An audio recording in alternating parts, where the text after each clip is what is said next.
Hello, everybody. Welcome back. And I'm here with your May weekly Astro update. And we've got a great overview of the month of May coming up for you. And I'm here with the lovely Mandy Rae from Ecstatic Astrology. Thank you so much for joining us this month, Mandy Rae. Oh, I'm happy to be here as always. Yeah, so Mandy Rae has joined us with Astero Sophia Kairos. And if you enjoy this, please do remember to like, subscribe, and comment. And if a word of the week comes up with Shauna, Mandy Rae, we've been coming up with a word of the week. If we find that a word's popping up with every transit, then we decide that it's the word of the week and come up with a suitable emoji by the end of the recording. So let's see if that happens. I hope it will. Yeah. So here is our overview of the month. I should have said we're looking at the 30th of April to the 7th of May. Yeah. As astrologers, we look forward so much that sometimes you forget that you're not in May already. Yeah. We're recording at the end of April, just on that T-square that's so difficult with the sun squaring Pluto. So yeah, bear with us. Indeed. It's challenging right now, even if May gets a little bit easier. So we have got, coming up to the 7th, we've got Venus meeting Neptune on the 2nd, Pluto going retrograde. This is exciting because it's wholly within Aquarius. It's the first time it's not retrograding back to Capricorn. Mercury will be meeting Chiron.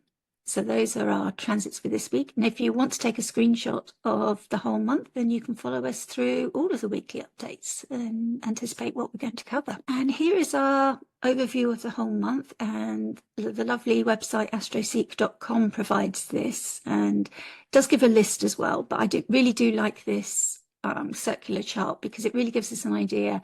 We can see where there's clusters of planets. It's easier to see by eye where they all are. So if I start talking with the moon, and then Mandy's going to take you away with the sun.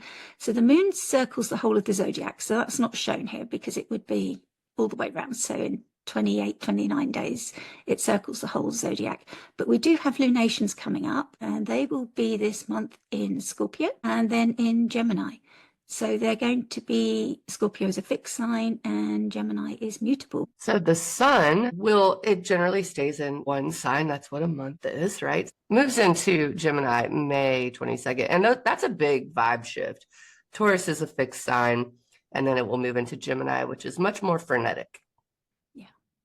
Yeah. And of course it'll be meeting Jupiter there. It sure will. Mercury is direct now, and at the moment it's away from the sun, but it's going to be traveling closer, and we see it's traveling quite a distance. It has been slow while it's been retrograde, but it's traveling all that way, starting the month in Aries, but going all the way through Taurus and ending up in its own home sign of Gemini, going past Uranus on its way, going like overlapping with Venus's path, but I don't think they're going to meet at the same time. But like on the tails of Jupiter by the time we end the month out. And then we can take Venus moving through Aries. And I think probably the most significant part of that is it will, and we'll talk about this, meet Neptune, but it will also be out of shadow eventually. And that will be nice because it was retrograde in Aries. Yeah. She's got a little way to go before she leaves her shadow. I think it's about the middle of the month that she leaves that shadow, and it was at 9-10 degrees, and I was always getting confused who was who, but I think it was Mercury went retrograde at 10 and Venus went retrograde at 9. Yeah, that's right. Venus is out of shadow on the 16th, I believe, of May.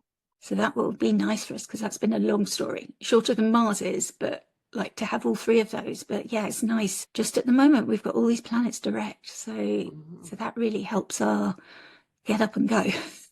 It does. And also the signs that they rule, it makes a difference, the signs that they rule and everything. We can see Mars as well. He'll be out of his shadow within the first few days of May.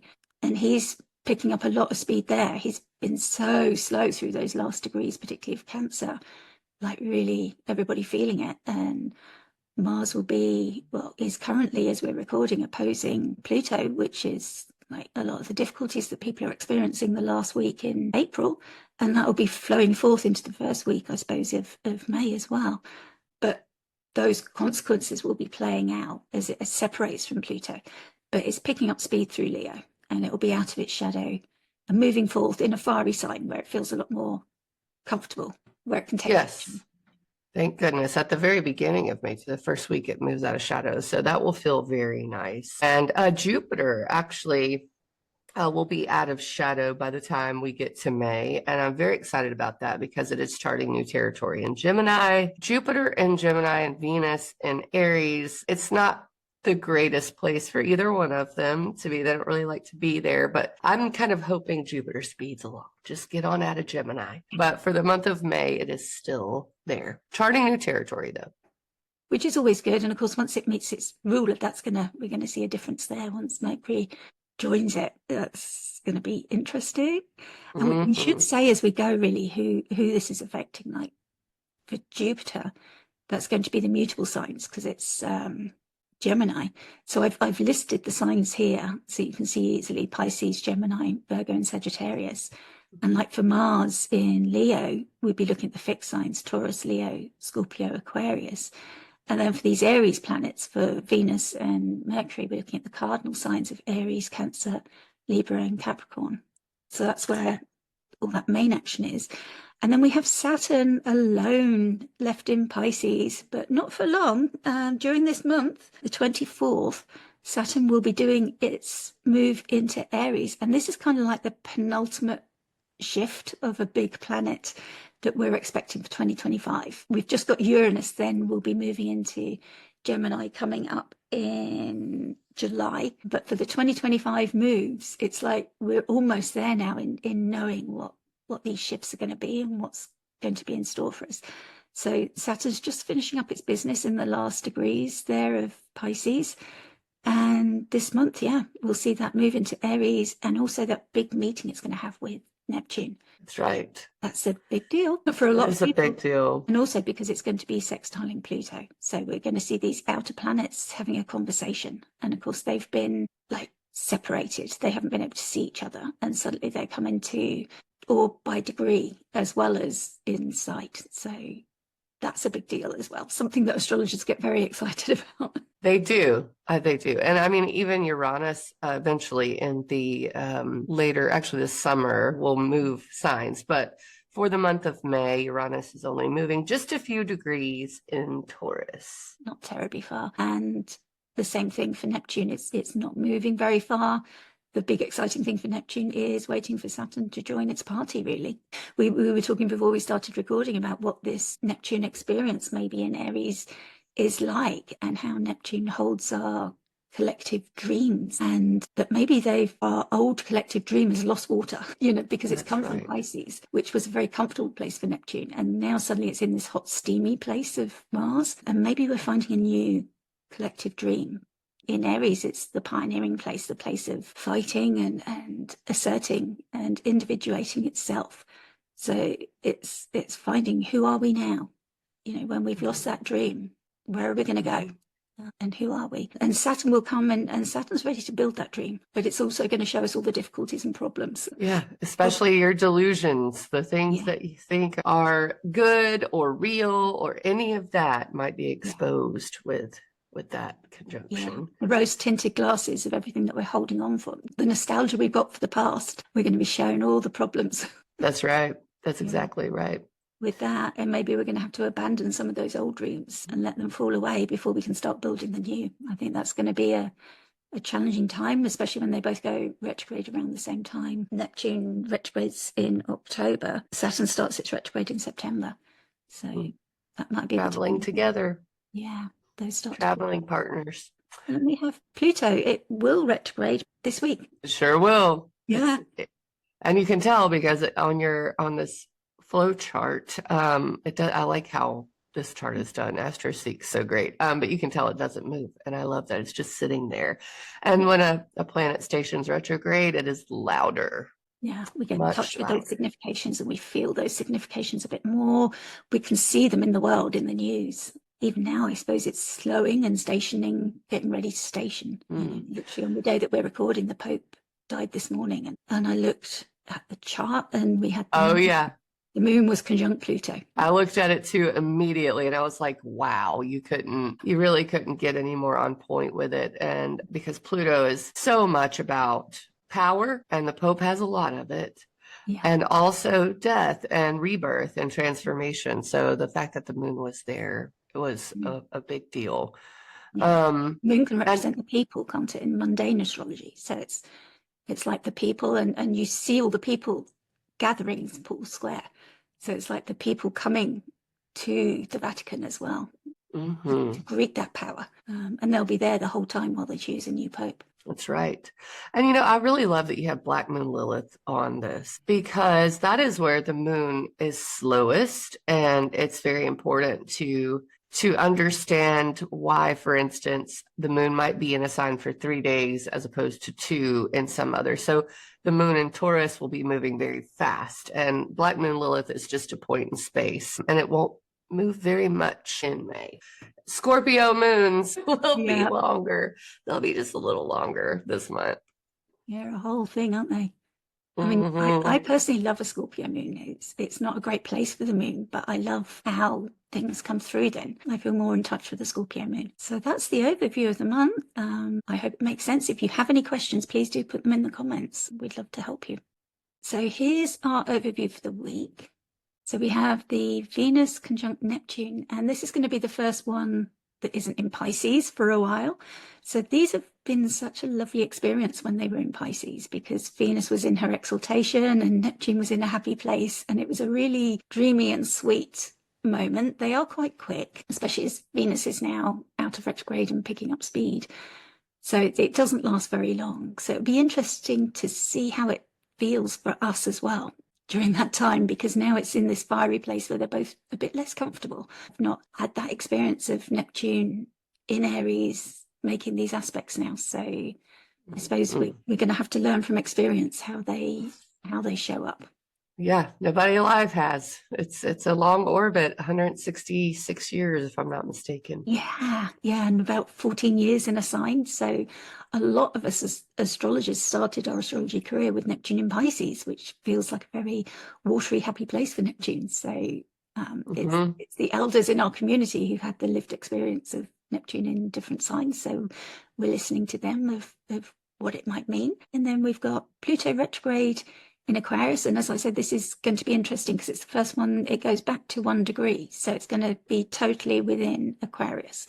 And all the retrogrades before, since it went into Aquarius in 23, it's gone back over that cusp line back into Capricorn and finished up some business there.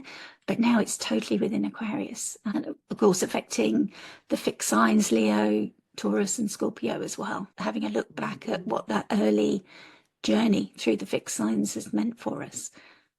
And then we finish up with Mercury conjunct Chiron, the wounded healer in Aries. Again, our wounds around individuation and the self, and Mercury is the herald, again fresh from its retrograde story in this sign of standing up for ourselves and who are we and what do we want to say. And he's got a new message. It's a chance for healing, and for healing old wounds and maybe releasing them and bringing that through. What do you see here, Mandy? Yeah, I feel very interested in the Pluto retrograde because it's so collective. Any of the outer planets are extremely collective, meaning I think we all sort of experience it together. And a lot of times you can see it on a world stage as well. I mean, I think a good example is the Mars-Pluto stuff going on right now. So, and that's the Pope, and that's all, everyone has a connection to that. So I think this first week of May it's like definitely a week to watch the news. Not that any week isn't now. No, because the station so often just holds those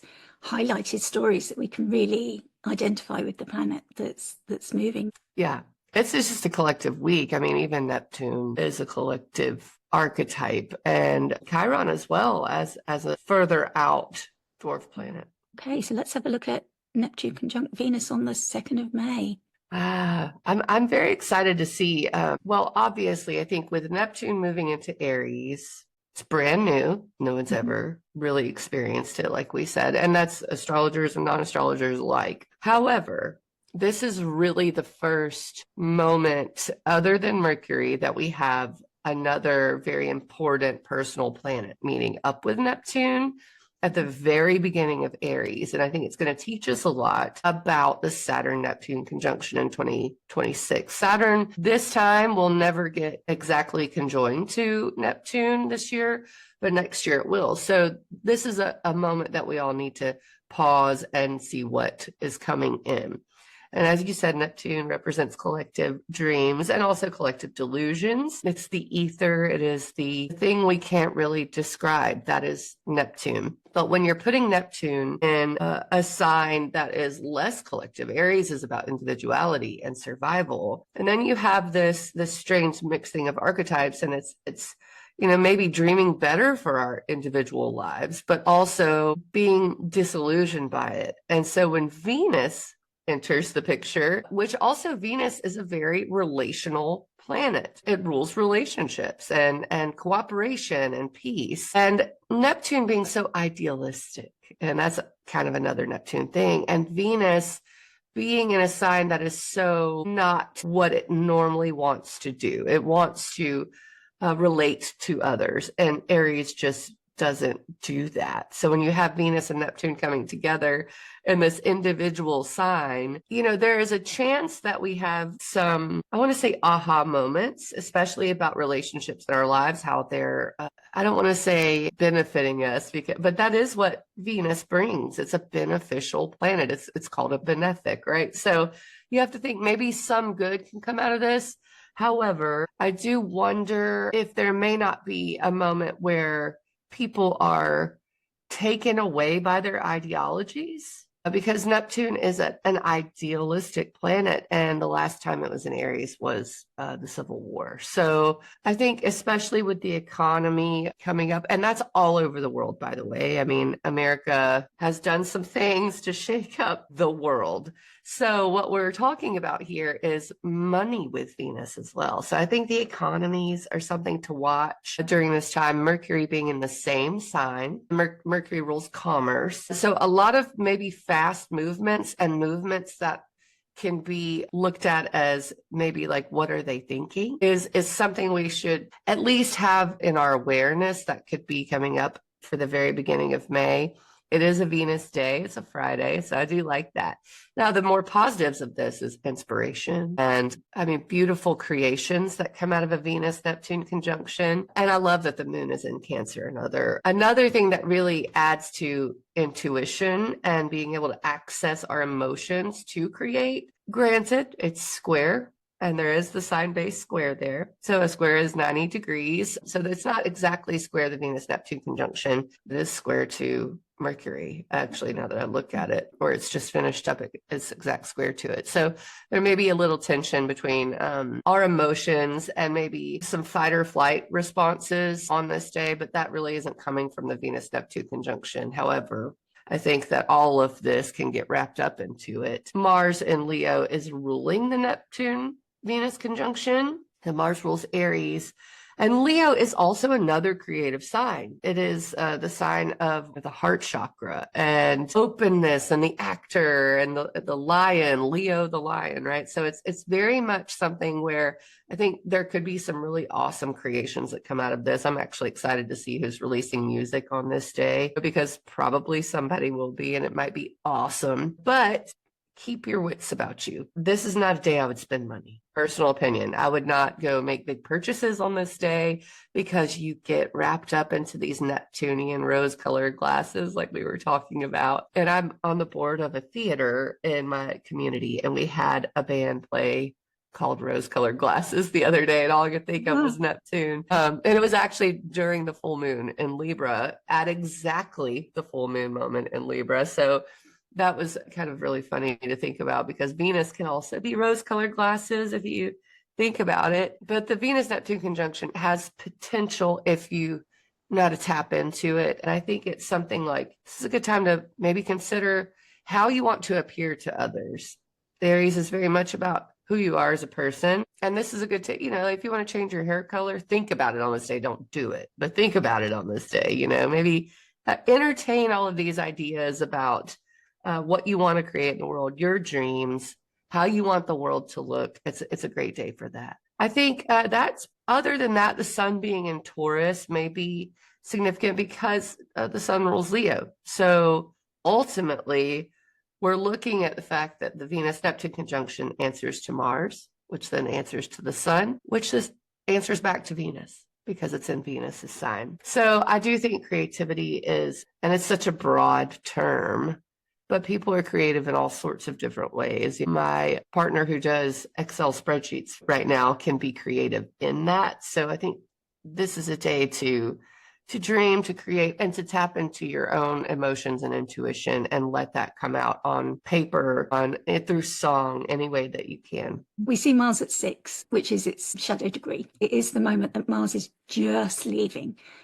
that shadow. So it's the day that we can wave goodbye to that Mars retrograde story. So it's a good time to reflect on, if you haven't identified yet what your Mars retrograde story was, it might be a good time that story becomes clearer, and possibly, especially with the moon in Cancer, where Mars was retrograding through, that they might be willing to help you. Like Mandy said, that they're also like interconnected, where Mars in Leo and the Sun in Taurus in Venus's sign also connected. It's like really beautiful in that way. So yeah, we might not get the full experience of you never do get the full archetypal experience of just 2 planets, because they're so linked to everything else in the sky, the way that they're all connected. And also Venus is fresh from that conjunction with Saturn. So it's almost like she's bringing that information from Saturn and to Neptune, that she's gone from one meeting straight to another conjunction. And so she's like flowing forth from one and to the other, both being like really heavy duty, weighty planets. So she's like carrying a heavy briefcase. It kind of feels like a to-do list. If you see them as like meetings, that she's got this synodic cycle and things that they meet, and then she goes off on a fresh new journey and a fresh new agenda with each of them. And it feels like their agendas are linked in that way. And we know, of course, that Saturn and Neptune, like Mandy mentioned, they're not going to meet until 2026, but they're going to get so close. When, yes, within minutes in 2025 when they meet. So archetypally, we'll get a good insight into what that will hold for us in 2026. And then also, of course, Venus will be applying to that sextile with Pluto.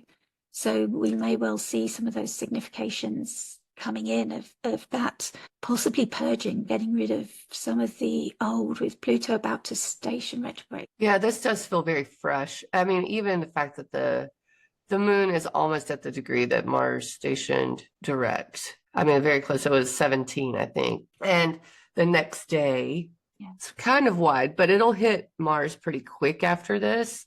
The moon will.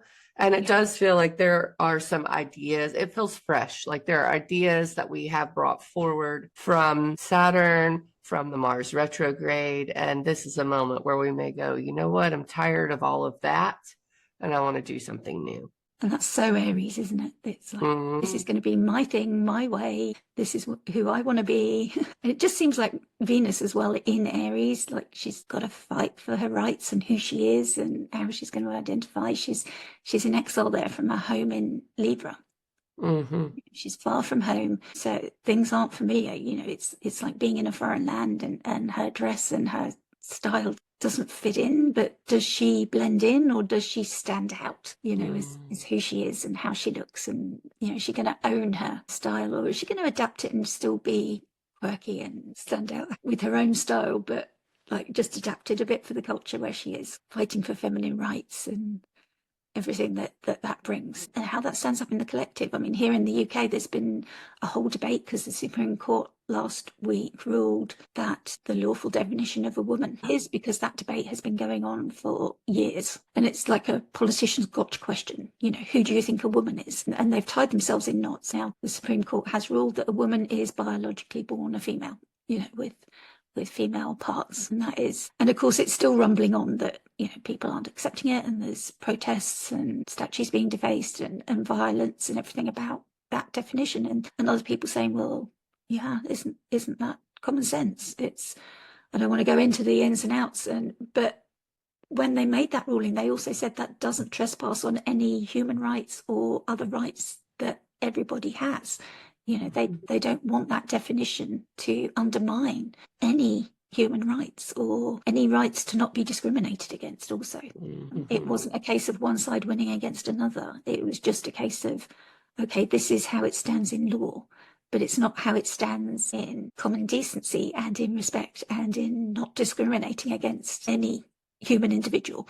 To give every human individual their dignity. So I think we've got a difficult time ahead as those human resources departments or whatever negotiate what this means and how to actually apply it, because that is tricky. I know things like medical procedures, there's been difficulties where they've twisted themselves in knots, and it's ended up having consequences because people don't know, like say where they're doing cervical screening or something, and they send out the invites and people don't know exactly who to send the invite to because they don't know who is a woman. So those invites have to be sent to the right people, and they don't want people without cervixes turning up, and they don't want people with cervixes not getting the invite. It's a tricky, so it seems very territory to navigate this, you know, who needs that invite so that they don't medically miss out on screening. So it is important that people with cervixes are screened, however they identify, and that has to be respected. And it's important that that's respected and not discriminated against, and also have laws that support when they're using that as a weapon, but respecting their dignity, but also respecting the need to get that right medically as well, Right. so that mistakes don't happen and people don't miss those invites, or people aren't sent those invites when they don't need them.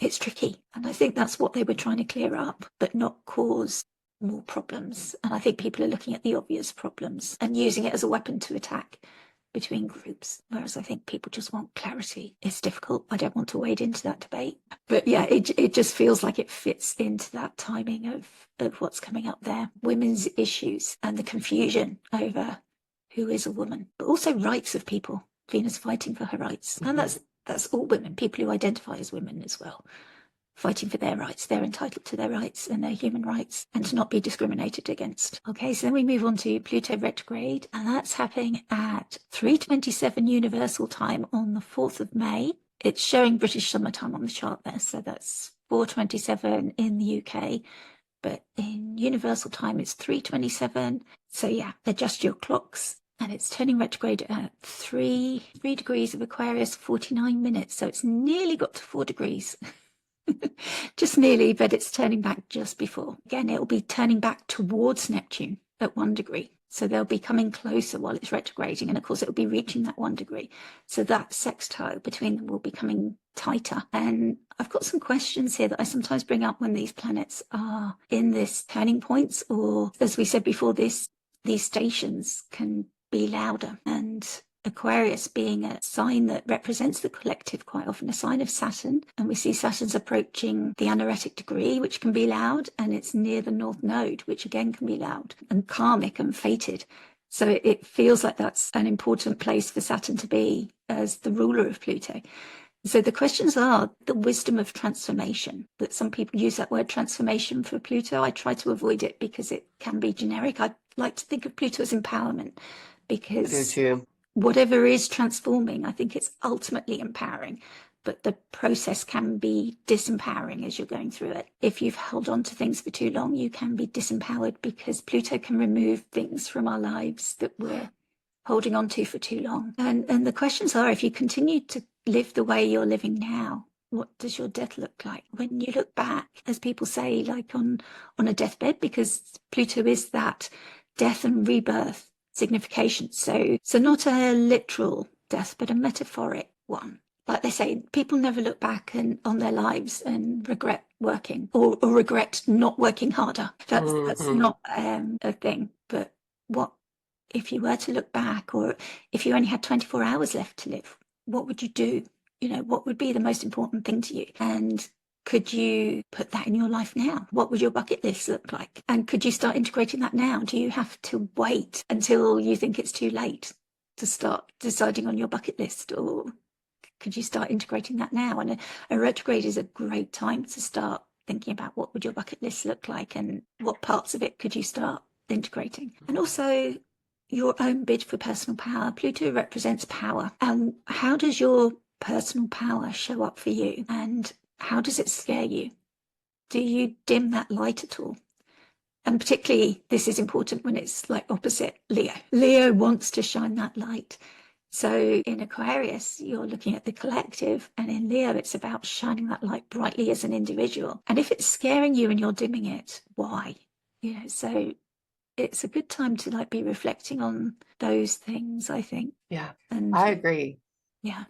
It's just nice to see the moon there with Mars, as Mars is flowing forth Mars has left now that opposition. It's kind of free of the retrograde story, but it's just got the moon where the moon is there bringing that information down to us. So it's like, okay, are you going to do this work or are you not? What is Pluto showing up for you? And, you know, if you want to work with it, the moon's going to help bring that information through for you. That's right. I love it. I think too, when a planet goes retrograde and it's louder, but it's internal as well. It becomes more internal processing than outward processing. And in Aquarius, which is such a collective sign, it does feel maybe like a wake up moment or a wake up 6 months, really, because Pluto will be retrograde for a while. But this moment for sure is maybe a turn back in on yourself and go, what am I doing? What am I doing about all of this? You know, how do I use my time? How do I use my energy?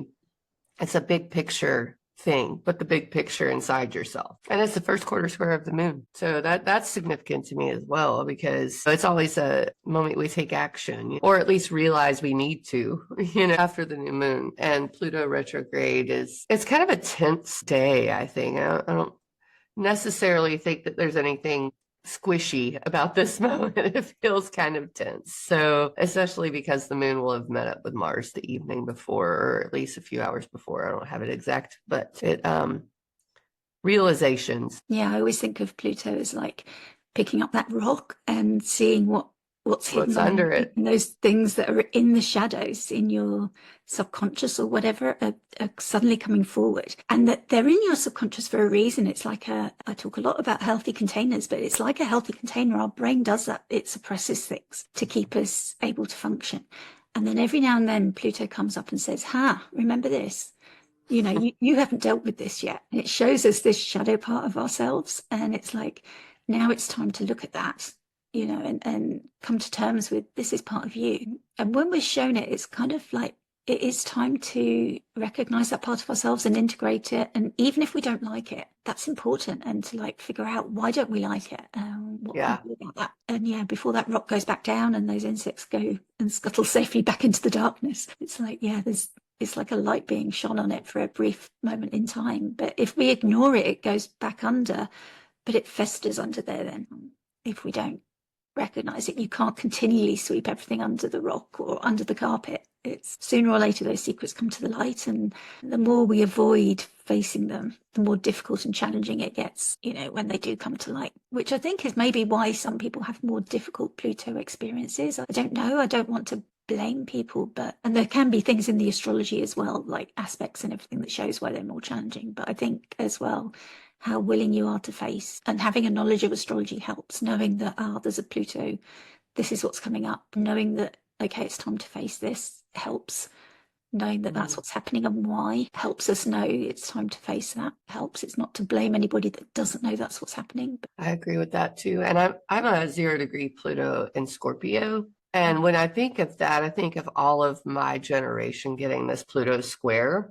I was born in 83, and I want to say it's 83 through like the mid 90s. That was Pluto Scorpio. It was only 10 years actually. And people will leave 83 out a lot of times, but 1983 babies also had it for like 2 months. It was in Scorpio. So yeah, it's like 83 to 94, I believe, that Pluto was in Scorpio. So that generation is getting the Pluto square. At the same time, the early Pluto and Leos are getting the opposition. Pluto takes 240 years that it is the orbit, 248. So it takes a long, long time for it to circle the zodiac. So it's really not a common thing to experience your Pluto opposition, but because of the orbits, Pluto and Leo generation is getting an opposition at the same time the Pluto and Scorpio generation is getting a square. And so clashes with those generations seem to be what's on deck right now. And a good example of Pluto and Leo is Donald Trump. He's got Pluto and Leo. Leo is, I want to talk about me. I don't want to talk about what everyone else needs, and that's not just a blanket statement. Every Leo is like that, but the generation can have that as their shadow. And then the Pluto and Scorpio generation can have, I think, dealing with oppression and dealing with some of the harder topics of life, like abuse and things of that nature, things you don't want to talk about. It's a Scorpio thing, right? Death. So you have Pluto and Aquarius coming in, And at this retrograde, it would not surprise me to see clashes, to see protests. But, you know, may the 4th be with you. Absolutely. It is the 4th, right? Yeah. It's going to be interesting, like you say, to watch that generational thing unfold as that goes, especially with it's the US Pluto return as well, isn't it? Here we go. Chiron conjunct Mercury. That is 7th of May. I've spent some time with Chiron. Let me just put it that way. Chiron fascinates me as an archetype because it is so much about where we experience wounds and also where we experience healing. And so it's just a very sensitive point. By transit with Mercury meeting up with Chiron, Mercury is how we think and how we communicate and how we process the world, basically through our brains. That's what Mercury represents.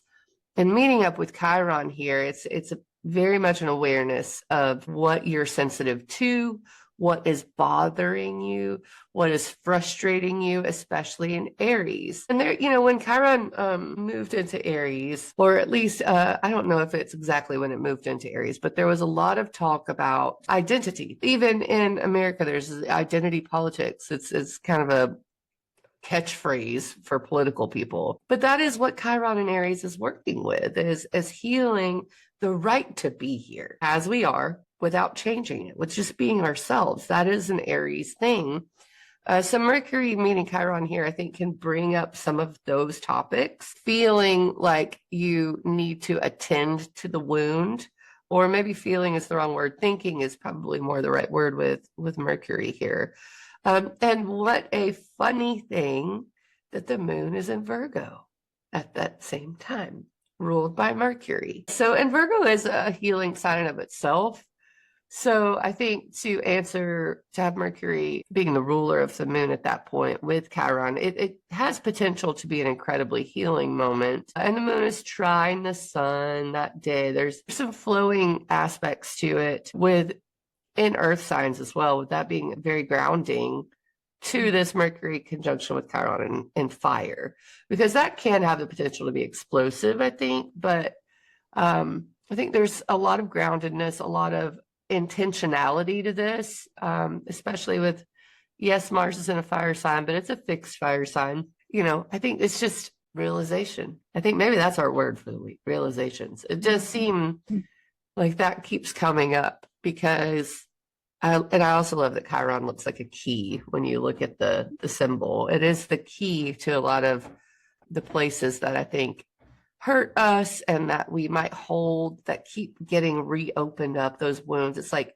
you have a scar on your knee and you think it's healed. It's been 6 months since you had it, but then you bump it again and it reopens up. So there's potential for that on that day. It can be a sensitive moment, but it's also a moment which we need to attend to ourselves and attend to our healing, especially on topics of individuality and even maybe sometimes going out it alone. That can be an Aries thing too. But I was thinking I included this little lady here, which is Eris, the strife and discord. She's the sibling of Mars, and she's said to be, in myth, she's the one who gave Eve the apple.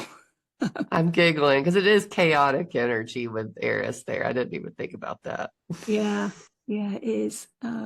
So she likes to go in, and Helen of Troy, apparently she had a hand in causing that discord as well. So she goes around and sees like where things are going on nicely and sees where she can stir up some trouble. But again, she's ultimately fighting for feminine empowerment, but she's doing it through causing trouble, causing that chaos, disrupting where things are calm and the women aren't necessarily doing terribly well. She'll make sure, you know, where Eve was all nicely fine as the rib of Adam, she was like, no, this won't do.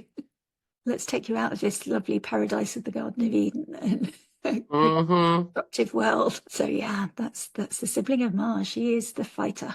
Very much Aries energy going on. It's not going to come easy. Maybe the words that we speak are tough and combative, and maybe we hear combative words as well. And it's worth remembering that it's affecting the people around us as well, even if it's not coming through ourselves. I mean, I also think when I see Chiron and Mercury together that sometimes we're speaking to help somebody else, and then we realize that the words are something that we needed to hear. Maybe our inner child needed to hear, or something we needed to hear growing up, but you're like, oh yeah, that applies to me too. I wish somebody had said that to me. And you realize that you're kind of helping yourself while you're trying to help somebody else. That's how I think The of it. wounded healer. Yeah.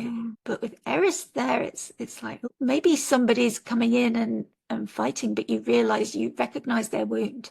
You know that they're coming in, but it's from a place of fear or disempowerment, that they're angry. Quite often when somebody is angry, you're like, oh, what are they scared of? Why are they so angry? And try and bring that compassion into it with Chiron there.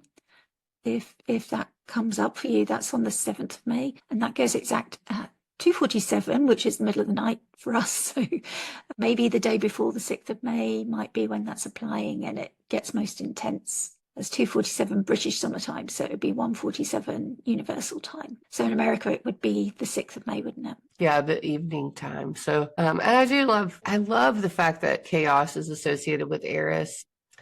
The author Robert Anton Wilson. There's just this whole chaos magic theory stuff, and so when I see Eris, sometimes I think, chaos can be used for good, and chaos really is the only constant. It's like maybe why humans are here is because of chaos. So maybe in that situation you can use a little bit of that if someone is, I like distract, or something like that. If someone is being a little combative, it's like when a kid falls, instead of going, oh no, are you okay, going, yay, and just shaking it up a little bit. Yeah, you just got to scratch. You didn't break your neck. Yeah, you're fine. Yeah, I mean, if we'd all stayed in the Garden of Eden, we wouldn't even know that there were ups and downs in life. There's nothing to pursue, no goals, no motivations. You don't even know what happy is to recognize it. Oh wow, first week of May. First week of May. So thank you so much, Mandy Rae, for joining me. You can find Mandy Rae at ecstaticastrology.com. And I'm Sonia from Celestia Astrology. And that was the first week of May. And our word for the week was, what was it, Mandy? Realisations. Realisations. So what would our emoji be? That wow face? Yeah. Wow. Yeah. So if you have maybe the one with the spinny eyes. Yeah. Oh, yeah. The spiral eyes. Yes. So yeah, if you have a realization this week, please do comment with the spiral eyes. You share it if you want to share it, but don't if you don't. And if we can help you with any questions, please do also share. And we'll be back next week with the 7th to the 14th of May. Thank you so much for joining us. Thank you.